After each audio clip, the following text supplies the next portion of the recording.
तो आज मैं जिस मूवी को एक्सप्लेन करने वाला हूँ, इस मूवी का नाम है शी इज ऑन ड्यूटी। तो चलो यार, विदाउट किसी देरी के कहानी शुरू करते हैं। तो कहानी की शुरुआत में हम एक गैंग को देखते हैं जो कि यहाँ पर ह्यूमन ट्रैफिकिंग का काम कर रही होती है और उनका काम होता है कि वो टीनेज लड़कियों को दूसरी कंट्री में स्मगल करें। वहीं हम कुछ पुलिस वालों को देखते हैं जो कि इस गैंग के ऊपर अपनी नजरें बनाए रखते हैं और यहाँ पर उन स्मगल की जा रही लड़कियों में से एक पुलिस ऑफिसर भी होती है जो कि अपने अंडरकवर मिशन पर होती है और यहाँ पर वो अपने बाकी टीममेट्स को अंदर आने का इशारा करती है। लेकिन तभी वहाँ पर उस गैंग के लोग उन सभी पुलिस वालों को घेर लेते हैं। लेकिन फिर वो अकेली पुलिस ऑफिसर जिसका नाम जेन है, वो इन सभी गैंग वालों से अकेले ही भिड़ जाती है। लेकिन अब जेन के सामने पूरी गैंग होती है और वो चाहे कितनी अच्छी फाइटर हो, वो एक पूरी गैंग से तो नहीं जीत सकती और वो ऊपर से बाकी लड़कियों को भी मुसीबत में डाल रही होती है, जिस वजह से यहाँ पर उसको हार माननी पड़ जाती है। और यहाँ पर वो गैंगस्टर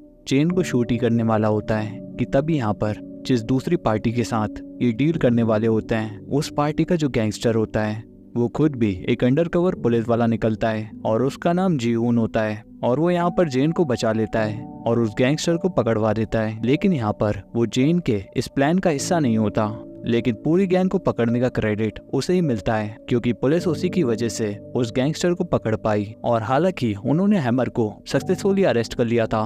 लेकिन फिर भी यहाँ पर जीओन जेन से ज्यादा खुश नहीं था क्योंकि उसका कहना था कि उन्होंने हैमर के ऊपर बहुत जल्दी हमला कर दिया था। जेन को उसके ऊपर तब हमला करना था जब वो उसके बॉस से मिलने वाला था, लेकिन जेन के हिसाब से उसने कुछ भी गलत नहीं किया क्योंकि उसे इस मिशन में सिर्फ इतना ही बताया गया था। अब इसके बाद हम यहाँ पर कोरिया के पुलिस हेडक्वार्टर्स को देखते हैं जहाँ पर सभी कोरिया के सबसे बड़े माफिया के दो लीडर्स को पकड़ने की बात कर रहे होते हैं जिनका नाम होता है बे और चार्ल्स। और वो दोनों पहले पार्टनर्स हुआ करते थे, लेकिन फिर बे चार्ल्स से अलग हो गया और फिर उन दोनों ने अपने रास्ते अलग कर लिए क्योंकि चार्ल्स अपने कामों पर पछताने लगा था और इसीलिए वो अपने आप को सरेंडर करने के लिए बे के बारे में भी सब कुछ बताने के लिए तैयार हो गया था, लेकिन सिर्फ एक कंडीशन पर कि अगर वो उसे और उसकी बेटी को पूरा प्रोटेक्शन दे तब। लेकिन जब पुलिस चार्ल्स को कोर्ट ले जा रही थी तब बे के गुंडों ने उनके ऊपर हमला कर दिया और तब वहां पर चार्ल्स अपने आदमियों की वजह से वहां से बच निकलने में तो कामयाब रहा, लेकिन अब पुलिस से उसका भरोसा उठ चुका था और इसीलिए अब वो कहीं छुप कर रह रहा था और अब पुलिस को उसे हर हाल में ढूंढना था क्योंकि उसकी गवाही पे ही बे की गिरफ्तारी जुड़ी हुई थी। और इसके लिए पुलिस के पास सिर्फ एक ही रास्ता होता है कि वो चार्ल्स को उसकी एकलौती बेटी सियोंग को रखकर पकड़ेंगे और इसलिए वो जेन को सियोंग के हाई स्कूल में अंडरकवर स्टूडेंट बनकर वहां पर जाने का मिशन देते हैं ताकि वो सियोंग से उसके फादर के बारे में इंफॉर्मेशन इकट्ठी कर सके और उससे पेक के लोगों से प्रोटेक्ट भी कर सके। अब यहाँ पर जेन पहले तो स्कूल जाने से मना कर देती है क्योंकि उसे स्कूल से सख्त नफरत होती है, लेकिन उसके अंकल का कहना था कि उसे उसके सुपीरियर्स की बात माननी पड़ेगी और इसीलिए जेन को उसके अंकल स्कूल भेज देते हैं जो कि खुद भी एक पुलिस ऑफिसर थे और उनका नाम पार्क था। और इधर जेन सियोंग की क्लास में पहुंच जाती है और वो यहाँ पर क्लास में अपने आप को इंट्रोड्यूस करती है, लेकिन पुलिस ऑफिसर होने की वजह से उसके बात करने का तरीका काफी ज्यादा अजीब था। तब यहाँ पर उसके क्लासमेट इस पर उसका मजाक उड़ाने लगते हैं और पहले ही दिन से उसे बुली करने लग जाते हैं। तब पहले तो जेन उनके ऊपर ज्यादा ध्यान नहीं देती, लेकिन जब उनकी बुलिंग हद से ज्यादा बढ़ जाती है तब यहाँ पर जेन उन बुली करने वाले स्टूडेंट्स को अच्छे से ही मजा चखा देती है और इसके बाद से सभी स्टूडेंट्स उससे डरने लग जाते हैं और यहाँ तक कि उसकी क्लास की एक अमीर लड़की जेन से अपना बॉडीगार्ड बनने के लिए कहती है जिसके लिए वो उसे पैसे भी देगी। जिसके बाद हम देखते हैं कि जेन अपना मिशन स्टार्ट कर देती है और वो सियोंग के पास जाकर उससे बात करने की कोशिश करती है, लेकिन तभी हमें पता चलता है कि सियोंग अकेले ही रहना पसंद करती है और उसे दोस्त बनाना पसंद नहीं है और इस वजह से जेन का मिशन काफी ज्यादा डिफिकल्ट हो रहा होता है। और इसके बाद यहाँ पर जेन यंग से मिलती है जो कि उसी की क्लास का स्टूडेंट होता है और यहाँ पर जेन उसे देखते ही अपना दिल दे बैठती है। अब इसके बाद यहाँ पर जेन को उसकी क्लास टीचर पूरी क्लास के सामने एक मैथ्स प्रॉब्लम सॉल्व करने के लिए देती है क्योंकि जेन के डॉक्यूमेंट्स में लिखा था कि वो अपने पिछले स्कूल में क्लास की टॉपर रही है, लेकिन यहाँ पर जेन को मैथ्स तो बिल्कुल भी नहीं आती थी। तब वो फाइनली स्कूल की बेल बजने पर इस मुसीबत से बाहर आती है। अब स्कूल के बाद जेन को एक और अंडरकवर एजेंट संग उसे छोड़ने के लिए आता है और यहाँ पर जेन का अपार्टमेंट सियोंग के अपार्टमेंट से बिल्कुल ही पास था और अब जाने से पहले संग जेन को एक नोटबुक देता है जिसमें सियोंग के बारे में सारी इन्फॉर्मेशन लिखी होती है। अब उसी रात जब जेन उस नोटबुक को पढ़ रही होती है तभी वहाँ पर यंग आ जाता है और उसे अचानक से देखकर जेन काफी ज्यादा हैरान हो जाती है क्योंकि उसे पता चलता है कि यंग भी उसी का पड़ोसी है। अब इसके बाद हम यहाँ पर कोरिया के सबसे बड़े माफिया हेड बे को देखते हैं, जिसके ऊपर किसी के मर्डर का मुकदमा चल रहा होता है। लेकिन इस बार भी पुलिस को उसके खिलाफ कोई भी ठोस सबूत नहीं मिले, इसलिए यहाँ पर वो कोर्ट से बाइज्जत बरी हो जाता है। और इधर हम देखते हैं कि पुलिस बे को जेल भेजने के लिए बड़ी मेहनत से सबूत ढूंढने की कोशिश कर रही थी। और इसके दूसरी तरफ बे यहाँ पर अपने आदमियों को चार्ल्स को ढूंढने के लिए कहता है, क्योंकि आज तक उसने जितने भी क्राइम किए हैं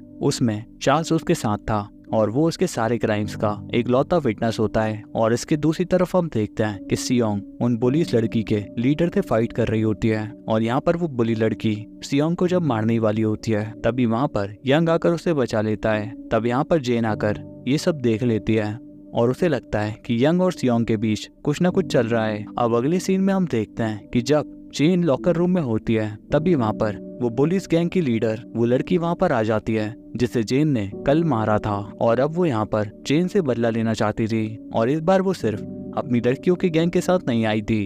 बल्कि वो अपने साथ कुछ लड़कों की गैंग भी लाई होती है। लेकिन जेन उन लड़कों को देखकर भी बिल्कुल नहीं घबराती। अब ये देखकर उन लड़कों की गैंग का लीडर जेन को स्कूल के बाहर मिलने का चैलेंज करता है। अब इसके दूसरी तरफ हम सियोंग को देखते हैं जो कि अपने पिता को रेस्टरूम में देखकर काफी हैरान रह जाती है। और यहाँ पर चार्ल्स सियोंग को अपने साथ दूसरे देश चलने को कहता है क्योंकि उसके हिसाब से वो यहाँ पर सुरक्षित नहीं है। लेकिन यहाँ पर सियोंग अपने पिता के साथ जाने से मना कर देती है। अब इधर जेन को लगता है कि रेस्टरूम में कुछ गड़बड़ है और इसीलिए वो रेस्टरूम में चली जाती है। लेकिन इससे पहले ही चार्ल्स वहाँ से जा चुका था, तो इसीलिए वो यहाँ पर उसका पीछा करने लग जाती है। और इस दौरान यहाँ पर उन पुलिस की गैंग को लगता है कि जेन आज उनसे भागने की कोशिश कर रही है, इसलिए वो सब भी उसका पीछा करने लगते हैं। लेकिन जेन की स्पीड उन लोगों से काफी ज्यादा तेज थी, पर फिर भी वो चार्ल्स तक नहीं पहुंच पाती क्योंकि यहाँ पर चार्ल्स एक गाड़ी में बैठकर निकल जाता है। तो इसलिए यहाँ पर जेन फौरन से अपने पार्टनर्स को रिपोर्ट करती है कि उसने अभी अभी चार्ल्स को देखा है। तब इसी दौरान यहाँ पर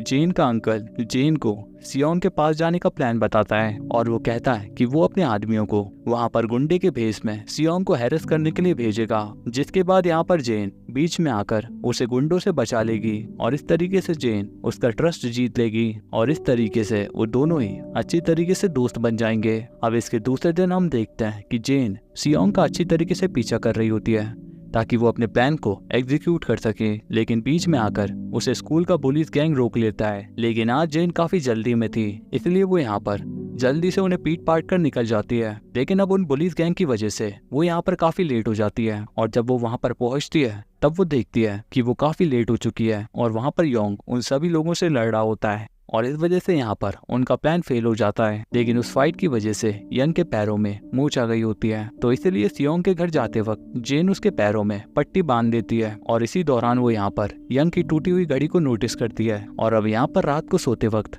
जेन यंग की फाइट को याद करते हुए सोच रही होती है कि यंग वाकई में कितना ज्यादा कूल है। तभी यहाँ पर यंग उसके अपार्टमेंट में आता है और उसे देखकर पहले तो जेन काफी ज्यादा हैरान हो जाती है और धीरे धीरे वो एक दूसरे के करीब आने लगते हैं। लेकिन तभी हमें पता चलता है कि वो तो जेन का सपना होता है। अब अगले दिन जेन ये देखकर शॉक्ड हो जाती है कि जीहून टीचर के बेस में उसकी क्लासरूम में आ गया था, तो इसीलिए वो इस बारे में अपने अंकल से कंप्लेंट करती है क्योंकि वो नहीं चाहती थी कि एक बार फिर से जीहून उसके केस में टांग अड़ाए। लेकिन यहाँ पर जेन के अंकल उससे कहते हैं कि वो इसमें कुछ भी नहीं कर सकते क्योंकि ये ऑर्डर्स उनके भी सुपीरियर से आए हैं। अब इसके बाद हम देखते हैं कि जेन की एक अमीर क्लासमेट जेन को एक आदमी से कुछ पैसे लेते हुए देख लेती है और उसे यहाँ पर पता नहीं होता कि वो आदमी जेन के अंकल होते हैं और इसीलिए वो जेन के ऊपर प्रोस्टिट्यूट होने का आरोप लगाती है। और जल्दी ये बात पूरे स्कूल में फैल जाती है, जिसकी वजह से सभी स्टूडेंट्स उससे दूर रहने लगते हैं। तो ये देखकर सियोंग को काफी बुरा लगता है क्योंकि उसका भी यहाँ पर कोई भी फ्रेंड नहीं था, तो इसीलिए वो जेन के पास आकर उससे दोस्ती करने का पूछती है, जिसकी वजह से जेन काफी ज्यादा खुश हो जाती है क्योंकि चाहे कैसे भी हुआ हो वो अपने गोल के एक कदम और पास पहुंच गई है। अब इसके बाद हम देखते हैं कि अगले दिन जेन को मैथ्स का एग्जाम देना पड़ता है, जिसकी वजह से वो काफी ज्यादा परेशान दिखाई दे रही थी। लेकिन उसके अंकल ने उसकी मदद के लिए कुछ टीचर्स को पहले ही हायर कर लिया था और यहाँ पर उन टीचर्स की मदद से जेन काफी आराम से चीटिंग कर रही होती है और सब कुछ बड़े ही आराम से चल रहा होता है। लेकिन फिर कुछ देर बाद टीचर उसे चीटिंग करते हुए पकड़ लेते हैं और जिसके बाद उसे टीचर्स रूम में बुलाया जाता है। अब किसी बड़ी मुसीबत में ना फंस जाए, इसीलिए जेन और उसके अंकल को ये बताना पड़ता है कि वो दोनों कॉप्स हैं। अब इसके बाद हम देखते हैं कि सियोंग को अपनी डेस्क के ऊपर एक लेटर मिलता है जो कि उसके फादर ने उसे भेजा होता है और उस लेटर में उन्होंने बताया होता है कि अब वो हमेशा के लिए कोरिया को छोड़ के जा रहे हैं। और उसे पढ़कर सियोंग काफी ज्यादा उदास हो जाती है और फिर वो अपना मूड ठीक करने के लिए जेन के पास आती है। अब जेन जब उसे रोते हुए देखती है तो वो उसे काम डाउन करती है और बातों ही बातों में यहाँ पर सियोंग उसे अपने पिता के बारे में सब कुछ बता देती है कि कल उसके पिता एयरपोर्ट पे होंगे। तो अब ये जानने के बाद जेन और उसके पार्टनर सभी एयरपोर्ट पे पहुंच जाते हैं। लेकिन जैसे ही वो अपना मिशन स्टार्ट करते हैं, बेक के आदमी वहां पर पहुंच जाते हैं और वो यहाँ पर चार्ल्स के पीछे लग जाते हैं और वो पूरी ताकत से चार्ल्स को पकड़ने की कोशिश कर रहे होते हैं। और यहाँ पर चार्ल्स भागने की कोशिश करता है, लेकिन फिर भी यहाँ पर बेक के आदमी उसे चारों तरफ से घेर लेते हैं। लेकिन तभी यहाँ पर एक मिस्टीरियस आदमी आकर उनका ध्यान भटकाता है, जिसकी वजह से चार्ल्स को मौका मिलता है और वो उनसे बच के निकलने में कामयाब हो जाता है। और इससे पहले कि वो गाड़ी वाला आदमी वहां से भाग पाता, वो वहीं पर गिर जाता है और इस दौरान उसकी घड़ी भी नीचे गिर जाती है। अब जेन जब उस टूटी हुई घड़ी को देखती है तब उसे यंग की याद आ जाती है, क्योंकि वो सेम घड़ी उसने यंग के हाथ में देखी थी और अब यहाँ पर उसे यंग के ऊपर शक होने लगता है। अब यहाँ पर जेन जब यंग से मिलती है तो वो उससे उसकी घड़ी के बारे में पूछती है, लेकिन तब यंग उसे अपनी घड़ी बताने से इनकार कर देता है और वो यहाँ पर यंग की घड़ी उसे दिखाती है। लेकिन तब यहाँ पर यंग वो घड़ी उसकी नहीं है ये कहकर उसकी बात को काट देता है। अब इसके बाद जेन अपने पार्टनर जीहून से यंग की सारी इन्फॉर्मेशन निकलवाती है और उससे जेन को पता चलता है कि यंग असल में चार्ल्स का ही आदमी था, जिसे कि उसने भेष बदलकर सियोंग के प्रोटेक्शन के लिए भेजा होता है। तब इसीलिए यहाँ पर जेन सियोंग के सामने सब कुछ कन्फेस कर देती है कि वो असल में एक पुलिस ऑफिसर है और वो उसके फादर को पकड़ने के मिशन पर यहाँ पर आई थी। अब ये सुनकर सियोंग काफी ज्यादा डिसअपॉइंट हो जाती है और वो जेन से काफी ज्यादा नाराज भी हो गई होती है, क्योंकि उसने उसका फायदा उठाया है। अब एक रात यहाँ पर जेन को पता चलता है कि उसके अंकल को किसी ने चाकू से मार दिया, इसलिए वो फौरन से हॉस्पिटल पहुंच जाती है और वहाँ पर उसे पता चलता है कि उसके अंकल की हालत काफी ज्यादा क्रिटिकल स्टेज पर है। और अब हॉस्पिटल से जाते हुए जीहून उसे और सियोंग को घर छोड़ने जा रहा होता है और अब सियोंग अपनी सेफ्टी के लिए जेन के साथ ही रहती थी। लेकिन तभी उसकी गाड़ी पर बे के लोग अटैक कर देते हैं। अब तभी वहाँ पर जेन को पता चलता है कि संग ने उसे धोखा दिया था, क्योंकि उसे अपनी वाइफ के ट्रीटमेंट के लिए बहुत से पैसों की जरूरत थी और इसी वजह से वो बेक के साइड मिल गया। अब यहाँ पर बेक के लोग जेन को इंजर कर देते हैं और सियोंग को लेकर बेक के हेडक्वार्टर पे पहुंचते हैं। अब यहाँ पर जब चार्ल्स को पता चलता है कि बेक ने उसकी बेटी को किडनैप कर लिया है, तब वो भी वहाँ पर पहुंच जाता है और उसे देखकर बेक यहाँ पर बहुत ही ज्यादा खुश हो जाता है और वो यहाँ पर चार्ल्स को 1-on-1 फाइट का चैलेंज करता है। और वो चार्ल्स से कहता है कि अगर वो जीत गया तो तुम मुझे अपनी सारी की सारी प्रॉपर्टी दोगे, लेकिन अगर तुम जीते तो मैं तुम्हें तुम्हारी बेटी वापस लौटा दूंगा। और इसके दूसरी तरफ हम देखते हैं कि यंग जेन को बचाने के लिए पहुंच जाता है, जिसके बाद वो दोनों फौरन से बेक के हेडक्वार्टर की तरफ निकलते हैं। और इसके दूसरी तरफ चार्ल्स और बेक के बीच फाइट हो रही होती है, जिसमें पहले चार्ल्स बेक को नीचे गिराने में कामयाब हो जाता है, लेकिन फिर बेक का एक आदमी चार्ल्स के ऊपर एक पॉइजन नीडल उसके पैरों में मार देता है, जिसकी वजह से चार्ल्स काफी घायल हो जाता है। तब इससे बेक को मौका मिलता है और वो चार्ल्स के ऊपर लगातार हमला करते जाता है, जिससे चार्ल्स ये फाइट हार जाता है और वो यहाँ पर चार्ल्स को मारने जा रहा होता है कि तभी वहाँ पर यंग और जेन पहुंच जाते हैं। अब क्योंकि यहाँ पर बे वहाँ से भाग रहा था, तब जेन उसका पीछा करने लगती है, तबकि यंग उसके आदमियों से फाइट कर रहा था। तब यहाँ पर बेक कार में बैठकर भागने लगता है, लेकिन जेन उसकी कार पे जंप कर देती है और उसे किसी तरीके से रोकने में कामयाब हो जाती है। लेकिन तभी वहाँ पर जीहून आकर उनके ऊपर गन पॉइंट कर देता है और इससे हमें पता चल जाता है कि उसने भी उन्हें धोखा दिया था और उसने भी ये सब कुछ पैसे के लिए किया था। और तो और वो यहाँ पर कन्फेस भी करता है कि उसी ने जेन के अंकल को भी मारा था। तब ये सुनकर जेन को काफी ज्यादा गुस्सा आ जाता है और वो उसके ऊपर अटैक कर देती है और कुछ ही देर में वो उसे हराने में कामयाब हो जाती है। और इसके दूसरी तरफ हम देखते हैं कि यंग चार्ल्स और सियोंग को बचाने के लिए काफी बहादुरी से लड़ रहा होता है और काफी देर तक फाइट करने के बाद वो बेक के आदमियों को हरा देता है। और अब मूवी के लास्ट में जीहून और संग को अरेस्ट कर लिया जाता है और वो चार्ल्स को बचाने में भी कामयाब हो गए थे। और एक और गुड न्यूज तो ये थी कि जेन के अंकल भी अपनी क्रिटिकल स्टेज से अब बाहर आ गए थे और यहाँ पर जेन भी काफी ज्यादा खुश थी, क्योंकि उसका मिशन फाइनली सक्सेसफुल हो गया था। और इसी के साथ ये कहानी यहीं पर खत्म हो जाती है। तो कैसी लगी ये कहानी कमेंट में जरूर बताना। मैं मिलता हूँ आपसे एक और नई कहानी के साथ, तब तक के लिए गुड बाय, बाय बाय, टाटा, बाय।